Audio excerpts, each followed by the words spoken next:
Hello ನಮಸ್ಕಾರ, welcome back to my YouTube channel. ತುಂಬ ದಿನದಿಂದ ಒಂದು ಕ್ವಶನ್ ಕೇಳ್ತಾ ಇದ್ರಿ. ಆನ್ಲೈನ್ ಇರ್ಬೋದು, ಆಫ್ಲೈನಲ್ಲಿ ಇರ್ಬೋದು. ಅಂದರೆ ಈ ಬೇಸಿಗೆ ಮಂಗಳೂರಿನ ಇಷ್ಟು ಖಾರವಾದ ಬಿಸಿಲಲ್ಲಿ ನೀವು ಗಿಡವನ್ನು ಹೇಗೆ ನೆಡ್ತಾ ಇದ್ದೀರಿ ಅಂತ, ಬೆಳೆಸ್ತಾ ಇದ್ದೀರಿ ಅಲ್ಲ, ಹೇಗೆ ನೆಡ್ತಾ ಇದ್ದೀರಿ ಅಂತ. ಯಾಕಂದರೆ ನಾನು ಇತ್ತೀಚೆಗೆ ಸ್ವಲ್ಪ ಫೋಟೋಸ್ ಎಲ್ಲ ಶೇರ್ ಮಾಡ್ತಾ ಇದ್ದೆ. ಹಾಗೆ ಎಲ್ಲಿಯಾದರೂ ಹೋದರೆ ಏನಾದರೂ ಫಂಕ್ಷನ್ಗೆ ಇರ್ಬೋದು, ಅಥವಾ ರಿಲೇಟಿವ್ಸ್ ಮನೆಗೆ, ಫ್ರೆಂಡ್ಸ್ ಮನೆಯಿಂದ, ಅಥವಾ ನರ್ಸರಿಗಳಿಂದ, ಆನ್ಲೈನಿಂದ ಎಲ್ಲ ಸ್ವಲ್ಪ ಗಿಡಗಳನ್ನು ತರ್ತಾ ಇದ್ದೆ. ಅದನ್ನು ಹೇಗೆ ಜೀವ ಹಿಡಿಸ್ತಾ ಇದ್ದೀರಿ, ಯಾವ ರೀತಿ ನೆಡ್ತಾ ಇದ್ದೀನಿ ಅಂತ. ಅದರಲ್ಲೂ ಕೆಲವೊಂದು ನಾನು ನೆಲದಲ್ಲೇ ನೆಡ್ತಾ ಇದ್ದೇನೆ, ಕೆಲವೊಂದನ್ನು ಗ್ರೋ ಬ್ಯಾಗ್ ಪಾಟಲ್ಲಿ ಹಾಕ್ತಾ ಇದ್ದೇನೆ. ಸೊ ಆದ್ದರಿಂದ ತುಂಬ ಕ್ವಶನ್ಸ್ ಕೇಳ್ತಾ ಇದ್ರಿ. ಅದಕ್ಕೆ ನಾನು ಯಾವ ಥರ ಅದನ್ನು ಟ್ರೀಟ್ ಮಾಡ್ತಾ ಇದ್ದೇನೆ, ಯಾವ ಥರ ಅದನ್ನು ಜೀವ ಹಿಡಿಸ್ತಾ ಇದ್ದೇನೆ ಅಂತ ತೋರಿಸ್ತೇನೆ. ಫಸ್ಟಿಗೆ ಒಂದು ಗಿಡವನ್ನು ನೆಟ್ಟ ನಂತರ ಅದಕ್ಕೆ ಒಂದು ಶೇಡ್ ಬೇಕಾಗ್ತದೆ. ನಾವು ಪಾಟಲ್ಲಿ ಅಥವಾ ಗ್ರೋ ಬ್ಯಾಗಲ್ಲಿ ನೆಟ್ಟರೆ ಅದನ್ನು ನೆರಳಲ್ಲಿ ಇಡ್ಬೋದು. ಈಗ ನೆಲದಲ್ಲಿ ನೆಟ್ಟರೆ ಅದನ್ನು ನೆರಳಲ್ಲಿ ಇಡ್ಲಿಕ್ಕೆ ಆಗೋದಿಲ್ಲ. ಅದಕ್ಕೋಸ್ಕರ ನಾನು ಅದಕ್ಕೆ ಶೇಡ್ ಬೇಕಾದಾಗೆ ಅರೇಂಜ್ ಮಾಡ್ತೇನೆ. ಈಗ ಇಲ್ಲಿ ನೋಡಿ, ಇದು ಒಂದು ಕಮಾನು ಬಳ್ಳಿಯ ಗಿಡ.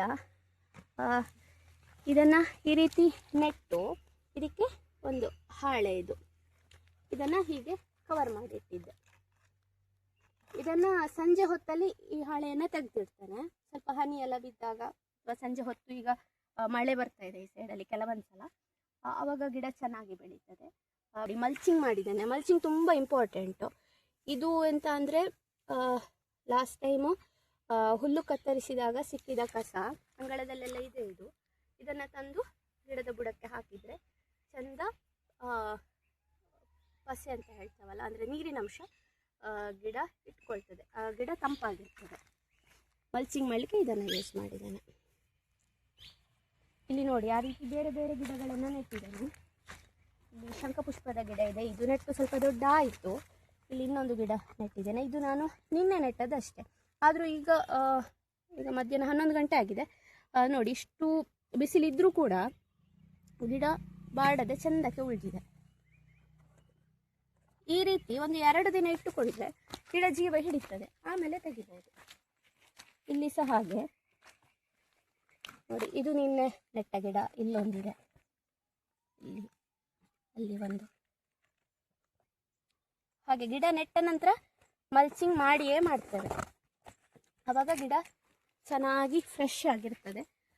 ಆಮೇಲೆ ಒಂದು 2-3 ಡೇಸ್ ಬಿಟ್ಟು ಈ ಮೋಡ ಎಲ್ಲ ತೆಗಿಬೋದು.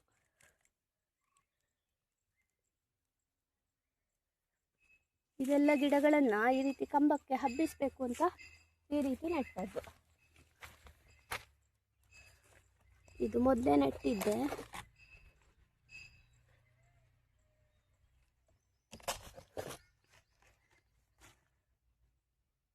ಮೋಡ ಅಂತ ಹೇಳಿದಲ್ವ, ಶೇಡ್ ಮಾಡೋದು, ಅದಕ್ಕೆ ಹಳೆ ಆಗಬೇಕು ಅಂತೇನಿಲ್ಲ. ಮಡಲಿದ್ರೆ ಅದನ್ನು ಯೂಸ್ ಮಾಡ್ಬೋದು, ಸೋಗೆ ಯೂಸ್ ಮಾಡ್ಬೋದು.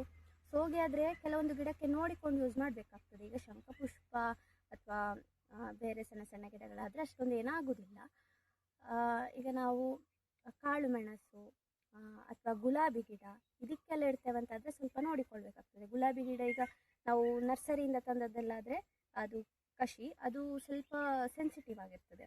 ಆವಾಗ ನಾವು ತುಂಬ ಜಾಗ್ರತೆ ಮಾಡಿಕೊಂಡು ಶೇಡ್ ಇಡಬೇಕಾಗ್ತದೆ. ಸೋಗೆ ಇಟ್ಟರೆ ಎಲ್ಲಾದರೂ ತೋಟದಲ್ಲಿ ಚುಕ್ಕಿ ರೋಗ ಎಲ್ಲ ಇದ್ದರೆ ಅದು ಸ್ಪ್ರೆಡ್ ಆಗುವ ಚಾನ್ಸಸ್ ಇರ್ತದೆ. ಆದರೆ ಅದರಿಂದ ಕಾಳು ಮೆಣಸು ಗುಲಾಬಿಗೆಲ್ಲ ಅದನ್ನು ಇಡದೆ ಬೇರೆ ಮಡಲು ಇದನ್ನೇನಾದರೂ ಇಡ್ಬೋದು. ಹಾಗೆ ಸೋಗೆ ಇಡ್ತೀರಾ ಅಂತಾದರೆ ಅದನ್ನು ಸ್ವಲ್ಪ ದೂರದಲ್ಲಿ ಇಡಬೇಕು. ಎಲೆಗೆ ಆಗಲಿ, ಆ ಗಿಡದ ಬುಡಕ್ಕೆ ಆಗಲಿ ಟಚ್ ಆಗ್ತಾ ಇರಬಾರ್ದು. ಸ್ವಲ್ಪ ದೂರದಲ್ಲಿ ಇಟ್ಟರೆ ಎಂಥ ಪ್ರಾಬ್ಲಮ್ ಆಗೋದಿಲ್ಲ. ಹಾಗೆ ಸೋಗೆ ಕಂಪೇರ್ ಮಾಡಿದರೆ ತೆಂಗಿನ ಮಡಲು ಬೆಸ್ಟ್, ಮತ್ತು ಅದು ಸ್ಟಿಫ್ ಆಗಿ ನಿಲ್ತದೆ. ಸೋಗೆ ಆದರೆ ಸ್ವಲ್ಪ ಹೀಗೆ ಜಾರಿದಾಗಿ ನಿಲ್ತದೆ. ನೋಡಿ, ಈಗ ಇಲ್ಲಿ ಕಾಳು ಮೆಣಸಿಗೆ ಮೋಡ ಇಟ್ಟಿದ್ದೇನೆ, ಇಲ್ಲಿ ನೋಡ್ಬೋದು. ನೋಡಿ, ಇದು ಆಚೆ ಈಚೆ ಇಟ್ಟಿದ್ದು, ಗಿಡ ಆ ಸೈಡಲ್ಲಿದೆ. ಮೋಡ ಇಡಲಿಕ್ಕೆ ಮಡಲು, ಸೋಗೆ, ಹಾಳೆ ಎಲ್ಲ ಇಲ್ಲ ಅಂತಿದ್ರೆ ಹಳೆ ಬಟ್ಟೆಗಳನ್ನು ಕೂಡ ಯೂಸ್ ಮಾಡ್ಬೋದು. ಹಳೆ ಸಾರಿ, ಲುಂಗಿ, ಇದರಿಂದ ಕೂಡ ಮೋಡ ಮಾಡ್ಬೋದು. ಅಥವಾ ಶೇಡ್ ನೆಟ್ ಕೂಡ ಯೂಸ್ ಮಾಡಿಕೊಂಡು ಮೋಡ ಮಾಡ್ಬೋದು. ಕೆಲವೊಂದು ಗಿಡಗಳು, ಗುಲಾಬಿ ಎಲ್ಲ ಸ್ವಲ್ಪ ಕಷ್ಟ ಆಗ್ತದೆ ಈ ಟೈಮಲ್ಲಿ ಬೇರು ಬರಿಸಲಿಕ್ಕೆ. ಹಾಗಂತ ಹೇಳಿ ಕೆಲವೊಂದು ಗಿಡಗಳು ಉಂಟಲ್ಲ, ನಾವು ಕಟ್ಟಿಂಗನ್ನೇ ತಗೊಂಡೋಗಿ ನೆಲದಲ್ಲಿ ಹಾಕಿದರೆ ಅದು ಬದುಕುವುದಿಲ್ಲ, ರೂಟ್ಸ್ ಬರಲಿಕ್ಕೆ ಕಷ್ಟ ಆಗ್ತದೆ ಈ ಟೈಮಲ್ಲಿ, ಅಂದರೆ ಬಿಸಿಲು ಜಾಸ್ತಿ ಉಂಟಲ್ಲ. ಅದಕ್ಕೆ ನಾನೆಂತ ಮಾಡ್ತೇನೆ ಅಂದರೆ ತೊಟ್ಟೆಯಲ್ಲಿ ಹಾಕುವಂಥದ್ದು. ಹೆಚ್ಚಾಗಿ ಎಲ್ಲರೂ ಅದನ್ನೇ ಫಾಲೋ ಮಾಡ್ತಾರೆ.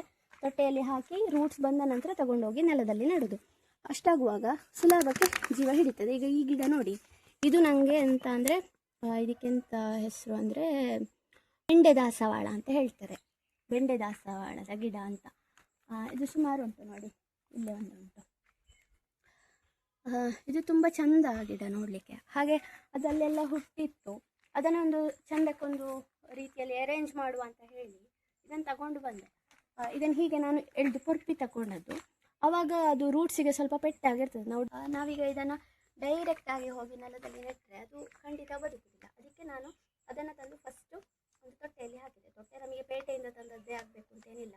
ಈ ಥರ ಒಂದು ಸಜ್ಜಿಗೆ ತೊಟ್ಟೆ ಅಂಥದ್ದು ಸಾಕ್ತದೆ. ಇದರಲ್ಲಿ ಹಾಕಿಟ್ಟೆ. ಒಂದು ವಾರ ಇದರಲ್ಲಿ ಇಟ್ಟರೆ ಚಂದ ಜೀವ ಹಿಡಿತದೆ. ಆಮೇಲೆ ಇದನ್ನು ಮಣ್ಣು ಸಮೇತ ತಗೊಂಡೋಗಿ ನೆಲದಲ್ಲಿ ನೆಡೋದು. ಆವಾಗ ಚಂದ ಜೀವ ಹಿಡಿತದೆ. ಮತ್ತು ಇನ್ನೊಂದು ಎಂತ ಅಂದರೆ, ನೆಲದಲ್ಲಿ ನಾವು ಈ ಥರ ಗಿಡಗಳನ್ನು ನೆಡುವಾಗ ಸಂಜೆ ಹೊತ್ತು ನೆಡಬೇಕು, ಬೆಳಿಗ್ಗೆ ನೆಡಬಾರ್ದು. ಸಂಜೆ ಹೊತ್ತು ನೆಟ್ಟರೆ ಅದು ಚಂದಕ್ಕೆ ಜೀವ ಹಿಡಿತದೆ. ಈ ಥರ ಇಲ್ಲಿ ಸ್ವಲ್ಪ ಇದು ವರ್ಕ್ ಏರಿಯಾ, ಇದಲ್ಲೆಲ್ಲ ಕಟ್ಟಿಂಗ್ಸು ಗಿಡಗಳನ್ನೆಲ್ಲ ಹಾಕಿಡುವಂಥದ್ದು. ಆಮೇಲೆ ನೆಲದಲ್ಲಿ ನೆಡ್ತಿದ್ರೆ ನೆಲದಲ್ಲಿ, ಇಲ್ಲದಿದ್ದರೆ ಗ್ರೋ ಬ್ಯಾಗಲ್ಲೆಲ್ಲ ನೆಡಲಿಕ್ಕೆ. ಆಮೇಲೆ ಇಲ್ಲಿ ಬೆಂಡೆಕಾಯಿ ಗಿಡಗಳನ್ನು ನೋಡ್ಬೋದು. ಇದು ತುಂಬ ಸಣ್ಣ ಗಿಡ ತಂದು ನೆಟ್ಟದಾಯ್ತಾ. ಒಂದು ಇಷ್ಟೇ ಸಣ್ಣ ಇತ್ತು ಗಿಡ, ಈಗ ಇಷ್ಟು ದೊಡ್ಡ ಆಗಿದೆ. ಇದನ್ನು ನೆಟ್ಟಾಗ ತುಂಬ ಸಣ್ಣ ಇತ್ತಲ್ವಾ, ಈ ಬಿಸಿಲಿಗೆ ಬದುಕುವುದು ಕಷ್ಟ ಅಂತ ಅನಿಸಿತು. ಆವಾಗ ಅದಕ್ಕೆ ಯಾವ ಥರ ಮೋಡ ಇರ್ತದೆ ಅಂದರೆ, ನಾವು ಇದು ಮಾಡಲು ಉಂಟಲ್ಲ, ಇದನ್ನು ಈ ರೀತಿ ಇಟ್ಟದ್ದು. ಇದು ಈ ಎಲೆಗೆ ಟಚ್ ಆಗ್ತಾ ಉಂಟು, ಬಟ್ ಅವಾಗ ಆಗ್ತಾ ಇರಲಿಲ್ಲ. ಹೀಗೆ ಇಟ್ಟದ್ದು ನೋಡಿ, ಇದು ಮೋಡ ಆಗ್ತದೆ. ಇದೀಗ ಚಂದ ಜೀವ ಹಿಡಿದಿದೆ. ಈಗೆಂತ ಬೇಕಾಗುತ್ತೆ. ಹಾಗೆ ಇಲ್ಲಿ ನೋಡ್ಬೋದು, ಇಲ್ಲಿ ಸಹ ಸಣ್ಣ ಸಣ್ಣ ಮೆಣಸಿನ ಗಿಡ ಇಟ್ಟಿದ್ದೇವೆ. ಜೀವ ಹಿಡಿದಿದೆ. ದೊಡ್ಡ ಆಗಬೇಕಷ್ಟೇ ಗಿಡ ನೋಡಿ. ಇಲ್ಲಿ ಎಲ್ಲ ಇದನ್ನೆಲ್ಲ ನೆರಳಲ್ಲಿ ಇಡಲಿಲ್ಲ, ಡೈರೆಕ್ಟ್ ಬಿಸಿಲಲ್ಲೇ ಇಟ್ಟದೆ. ಎಂತ ಆಗಲಿಲ್ಲ, ಅದಕ್ಕೆ ಶೇಡ್ ಮಾಡಿಟ್ರೆ ಎಂತ ಆಗುದಿಲ್ಲ. ಆಮೇಲೆ ಮಲ್ಚಿಂಗ್, ಅದು ಇಂಪಾರ್ಟೆಂಟ್. ನಾವು ಹೆಚ್ಚಿನ ಗಿಡಗಳನ್ನು ನೆಲದಲ್ಲಿ ನೆಟ್ಟಾಗ ಅದೇ ರೀತಿ ಫಾಲೋ ಮಾಡಿದ್ದು ಅದು ಬೆಸ್ಟ್ ಅಂತ ಅನಿಸಿದೆ ನನಗೆ. ಮತ್ತು ಇಲ್ಲಿ ನೋಡಿ, ಇಲ್ಲಿ ಸ್ವಲ್ಪ ಬದನೆ ಗಿಡಗಳು, ಟೊಮೆಟೊ ಗಿಡ ಎಲ್ಲ ನೆಟ್ಟಿದ್ದಾರೆ. ತುಂಬ ಹತ್ತಿರ ಆಯ್ತಲ್ಲ ಅಂತ ಹೇಳಬೇಡಿ, ಆಗಿದೆ ಹತ್ತಿರ.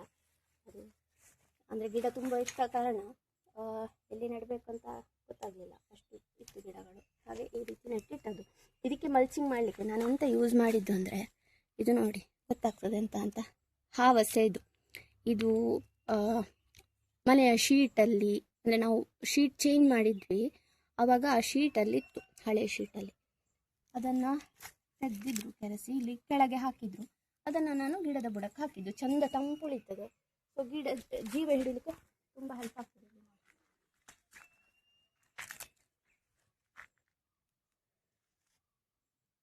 ಅದನ್ನೆಲ್ಲ ಇಲ್ಲಿ ಹಾಕಿದ್ದಾರೆ ನೋಡಿ, ಇಲ್ಲೆಲ್ಲ ಸಿಗ್ತದೆ. ಅದನ್ನೆಲ್ಲ ತೆಗೆದು ಅದರ ಬುಡಕ್ಕೆ ಹಾಕೋದು ಸುಲಭ ಸಾಕ್ತದೆ, ಇಲ್ಲೇ ಎದುರೇ ಇರ್ತದಲ್ಲ. ಮತ್ತು ಇಲ್ಲಿ ನೋಡಿ, ಇಲ್ಲಿ ಸಹ ಹಾಗೆ. ಇದು ನೀರು ನೆಟ್ಟದಾಯ್ತಾ, ಇದಕ್ಕೆ ಮೋಡ ಸಿಡ್ಲಿಲ್ಲ, ಎಂತ ಸಿಡ್ಲಿಲ್ಲ. ತುಂಬ ಸುಲಭದಲ್ಲಿ ಬದುಕಿದೆ. ಹೇಗೆ ಅಂದರೆ, ಗಿಡವನ್ನು ಅಷ್ಟು ಜಾಗ್ರತೆಯಲ್ಲಿ ತಂದು ನೆಟ್ಟಿದ್ದೇನೆ, ಗಿಡದ ಬೇರಿಗೆ ಯಾವುದೇ ಪೆಟ್ಟಾಗದ ಹಾಗೆ ನೋಡಿ. ಈಗ ನಿಜವಾಗಿ ಇದಕ್ಕೆ ಮೋಡ ಇಡದಿದ್ದರೆ ಸಾಯ್ಬೋದಾ ಅಂತ ಆಗ್ತಿತ್ತು. ಎಂತ ಆಗಲಿಕ್ಕಿಲ್ಲ ಅಂತ ಧೈರ್ಯದಲ್ಲಿ ಇಟ್ಟದ್ದು. ಯಾಕಂದರೆ ಅಷ್ಟು ಸಹ ಜಾಗ್ರತೆಯಲ್ಲಿ ತಂದಿದ್ದೇನೆ. ಗಿಡವನ್ನು ನೆಲದಲ್ಲಿ ನಾವೀಗ ಬಿತ್ತು ಹಾಕಿದ್ದಿರ್ಬೋದು, ಅಥವಾ ಈಗ ಕೆಲವೊಂದು ಸತಿ ಎಂತ ಆಗ್ತದೆ ಅಂದರೆ, ಟೊಮೆಟೊ ಬದನೆಲ್ಲ ಒಂದು ಕಡೆ ಬಿತ್ತು ಹಾಕಿದ್ದನ್ನು ತೆಗೆದು ಇನ್ನೊಂದು ಕಡೆಗೆ ಶಿಫ್ಟ್ ಮಾಡುವಾಗ ಅದೇ ಜಾಗ್ರತೆಯಲ್ಲಿ ತೆಗಿಬೇಕಾಗ್ತದೆ. ನಾವೀಗ ಈ ರೀತಿ ಎಳೆದು ತೆಗೆದ್ರೆ ಅದು ಬೇರಿಗೆ ಪೆಟ್ಟಾಗ್ತದೆ. ತೋರಿಸ್ತೇನೆ ನೋಡಿ, ಹೀಗೆ ತೆಗಿಬಾರ್ದು. ಹೀಗೆ ತೆಗೆದ್ರೆ ಬೇರಿಗೆ ಪೆಟ್ಟಾಗ್ತದೆ. ನಾವು ಈ ಥರದ್ದೊಂದು ತಗೊಳ್ಬೇಕು. ಥರದ್ದು ತಗೊಂಡು ಹೀಗೆ ಹಾಕಿ ಫಸ್ಟಿಗೆ ನೀರು ಹಾಕಬೇಕಾಯ್ತಾ. ನೀರು ಹಾಕಿ ಒಂದು 10 ನಿಮಿಷ ಬಿಡಬೇಕು. ಅದು ನೀರೆಲ್ಲ ಅಡಿಗೆ ಹೋದಾಗ ಬೇರು ಅಥವಾ ಮಣ್ಣೆಲ್ಲ ಮೆತ್ತನೆ ಆಗ್ತದೆ, ಅವಾಗ ಸುಲಭದಲ್ಲಿ ಬರ್ತದೆ ನೋಡಿ. ಹೀಗೆ ತಗೊಂಡು ಬಂದರೆ ಬೇರಿಗೆ ಎಂತ ಡ್ಯಾಮೇಜ್ ಆಗದೆ ಸುಲಭದಲ್ಲಿ ಬರ್ತದೆ. ಅವಾಗ ತುಂಬ ಬೇಗ ಜೀವ ಹಿಡಿತದೆ, ಗಿಡ ಕೂಡ ಬೇಗ ಚೆಂದಕ್ಕೆ ಬೆಳೀಲಿಕ್ಕೆ ಶುರುವಾಗ್ತದೆ. ಅದು ನಾನು ಸ್ಯಾಂಪಲ್ ತೋರಿಸ್ಲಿಕ್ಕೋಸ್ಕರ ಹಾಗೆ ತೆಗ್ದದಷ್ಟೇ.